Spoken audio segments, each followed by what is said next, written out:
Em nome do Pai, e do Filho, e do Espírito Santo. Amém. O nosso estudo orante da Palavra de Deus no dia de hoje, a segunda carta de São Paulo aos Coríntios, capítulo 11, os versículos de 16 até o final deste capítulo 11, no versículo 33. É muito interessante porque a sequência desse texto, que começamos a ver no estudo de ontem, Paulo narra num tom muito eloquente todo o amor que ele tem por essa comunidade, ao ponto dele partir muitas vezes até para uma linguagem que humanamente parece insensata. Ele usa inclusive o termo, repito, não me queira tomar por um louco, mas me aceite-me como tal para que também eu possa me gloriar.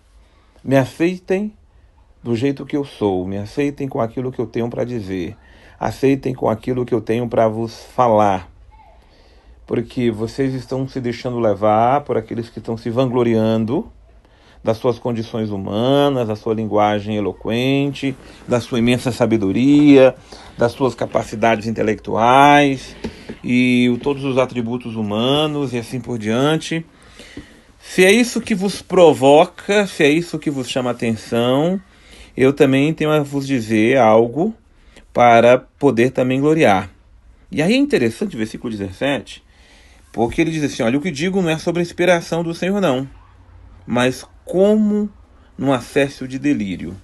Ele retoma a sua humanidade, e aqui eu queria retomar a expressão humanidade, não no sentido da humanidade profana, que foi profanada pelo mal. Não, a nossa humanidade com nossas aspirações, desejos, sabe aquelas coisas que a gente às vezes tem vontade de colocar para fora, a gente fica engolindo o seco. Então Paulo quer botar para fora o que está no coração dele, né?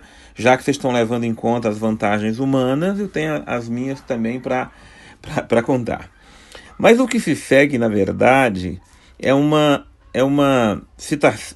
sequência de citações que Paulo faz, que elucidam muito mais suas fraquezas, seus fracassos, suas provações, suas privações, suas dificuldades, suas temeridades e tudo que ele enfrentou por causa da pregação do Evangelho.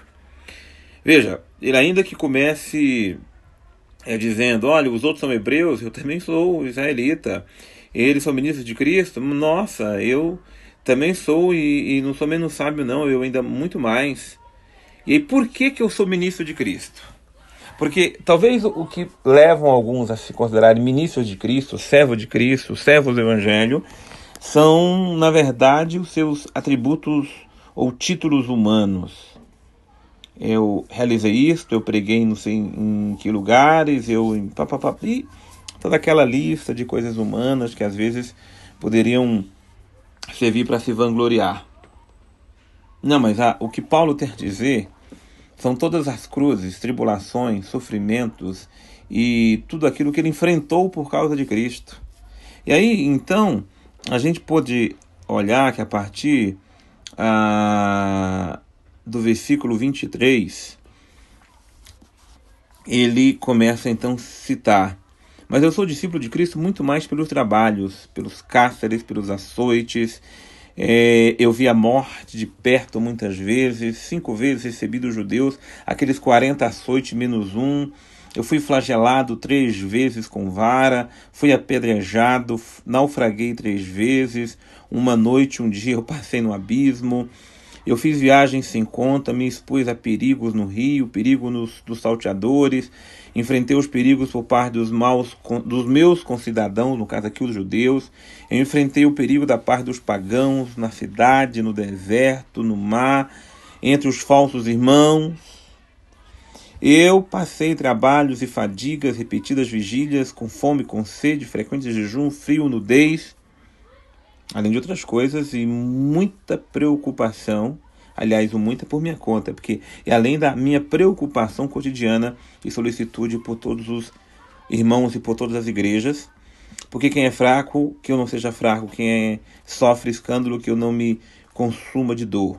Aqui é um zelo apostólico que Paulo demonstra ter. O zelo pela salvação dessas almas, por esses irmãos, é essa consideração final.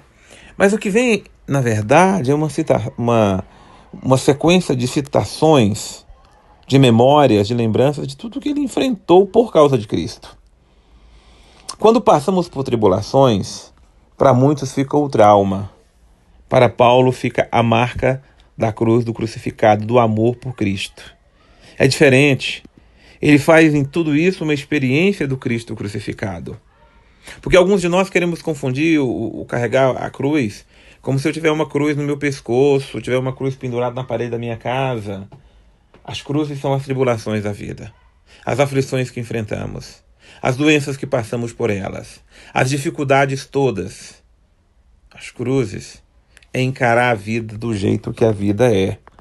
Saber enfrentar contrariedades, rejeições, traições, falsidades e tantas outras coisas que fazem parte da convivência humana e que no segmento de Cristo enfrentamos até de forma, muitas vezes, numa intensidade maior. Não, nós estamos cheios de traumas, porque quando passamos por tribulações, por isso nós achamos que Deus nos abandonou, que nós estamos sendo perseguidos. Não. É o preço que pagamos por sermos discípulos de Jesus Cristo crucificado. Talvez a gente gostaria de se levantar e contar vantagens e vantagens. Porque eu faço isso, porque eu consigo aquilo, porque eu tenho esse mérito, eu tenho essa honra. Nós só temos o mérito da cruz de Cristo e de levarmos em nosso corpo as marcas do crucificado, como Paulo nos relembra lá na carta que ele escreveu aos Gálatas. Por isso que o mérito do seguidor, do discípulo de Cristo, nunca pode ser confundido com méritos humanos. Paulo, até no início, quis fazer isto. Quis contar da vantagem de ser judeu. E ele faz isso em outra carta que estudamos, relembrando quem ele era, fariseu. Mas não foi nem no sentido de se vangloriar. É para justamente colocar que, apesar de tudo isto, ele agora não vive a sua religião. Ele vive a religião do Cristo. E o Cristo que ele segue traz tudo isso, como ele vai também dizer de uma forma muito eloquente, o que antes eu considerava como lucro me tornou lixo. E o que agora eu considero lixo, na verdade, é a grande lucro da minha vida. E é isto, é este segmento do Cristo com todas as suas consequências. Não temamos abraçar o crucificado. No estudo de hoje, é muito importante anotarmos, colocarmos ali tudo o que já passamos, sofremos, enfrentamos por amor a Jesus Cristo. Se nós não conseguimos enumerar as dificuldades que enfrentamos, as rejeições que passamos, as situações de... Isso para nós ainda é trauma, é sinal de que sofremos isso na carne, de uma forma humana, e não sofremos isso em Cristo Jesus, como nos fala São Paulo. A pérola preciosa é o versículo 30, porque se for preciso que a gente se glorie, vamos nos gloriar, mas é na minha fraqueza. Nós só temos que nos gloriar nas nossas fraquezas. As outras coisas são vãs, são vaidades humanas, títulos, glórias e assim por diante. O que nós nos gloriamos é das nossas fraquezas. E é importante frisar isso porque o estudo que faremos amanhã, ou o nosso próximo estudo, é justamente nessa direção daquilo que Paulo hoje trouxe para nós. As minhas fraquezas, elas me unem a Cristo. É as minhas fraquezas que me fazem discípulo de Cristo. É nas minhas fraquezas que eu permaneço unido a Ele. Porque a natureza humana, ela está muitas vezes em erupção, como um vulcão, em busca de eu satisfazer o meu ego, de eu engrandecer meu ego. E nada do que eu tenho do meu ego tem valor, a não ser o segmento de Jesus Cristo, o meu Senhor e o meu Salvador. Que o Senhor me abençoe em nome do Pai, do Filho e do Espírito Santo. Amém.